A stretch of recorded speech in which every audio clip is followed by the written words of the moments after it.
Assalamualaikum warahmatullahi wabarakatuh. Semoga semuanya masih tetap semangat ya dalam pembelajaran kita kali ini.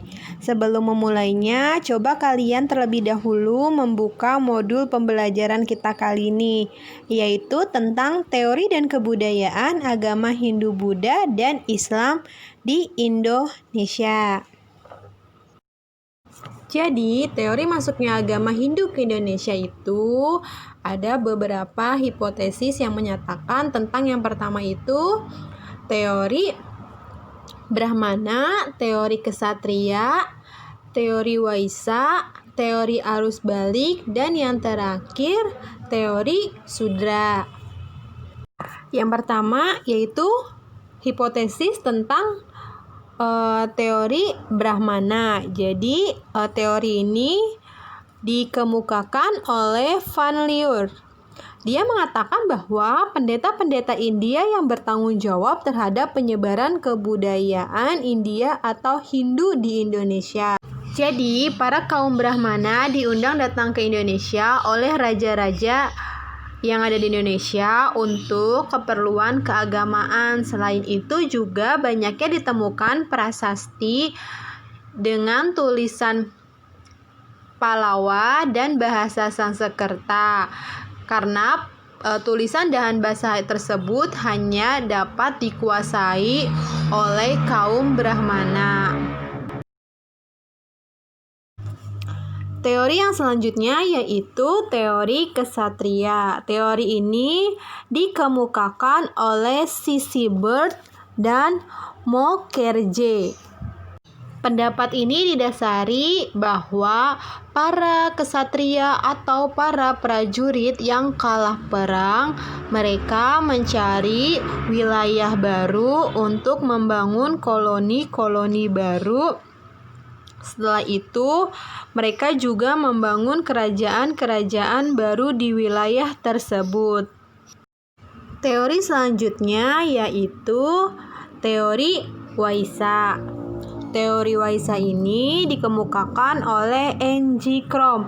Ia mengatakan bahwa kebudayaan agama Hindu-Buddha berada di Indonesia dibawa oleh golongan pedagang. Jadi, para golongan pedagang atau para pedagang itu menetap di pesisir-pesisir pantai. Selain itu,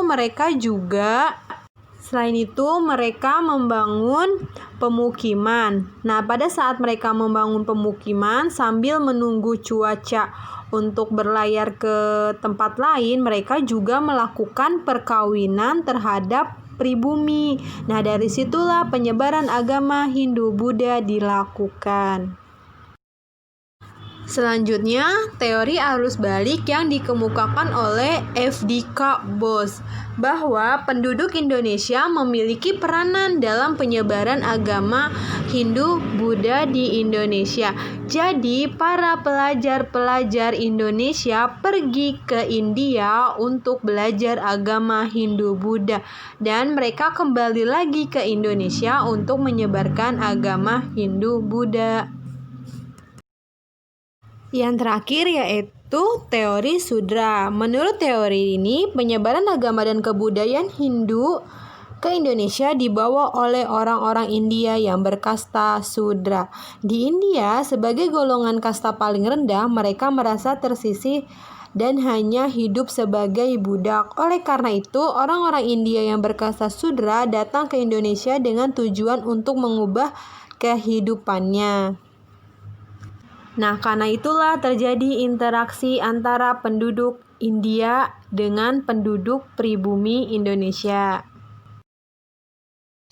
Lanjut, setelah mempelajari tentang teori agama Hindu-Buddha di Indonesia, sekarang materi yang akan kita bahas tentang teori-teori masuknya Islam ke Indonesia. Jadi ada beberapa teori yang mengatakan tentang proses masuknya agama Islam ke Indonesia. Salah satunya teori Gujarat, teori Persia, dan teori Arab. Untuk teori Gujarat, prosesnya itu melalui jalur perdagangan, persamaan mazhab Syafi'i, kesamaan batu nisan Syekh Maulana Malik Ibrahim yang ditemukan di Indonesia, serta teori Persia yaitu kesamaan tradisi dan budaya 10 Muharram, kubah dan gelar raja yaitu Syekh, serta sebagai pelopor agama Islam di dunia. Terakhir yaitu teori Arab, yaitu pada abad ke-7 orang Islam atau Arab sudah berada di pantai barat Sumatera, serta gelar Syekh dan Al-Malik sama dengan di Arab. Jadi gelar tersebut yang ada di Indonesia itu sama dengan gelar yang ada di Arab. Kurang lebih penjelasannya seperti itu. Penjelasan yang sudah disampaikan insya Allah dapat mewakili jawaban-jawaban pertanyaan latihan soal yang ada di modul. Tetap semangat dan selalu berdoa.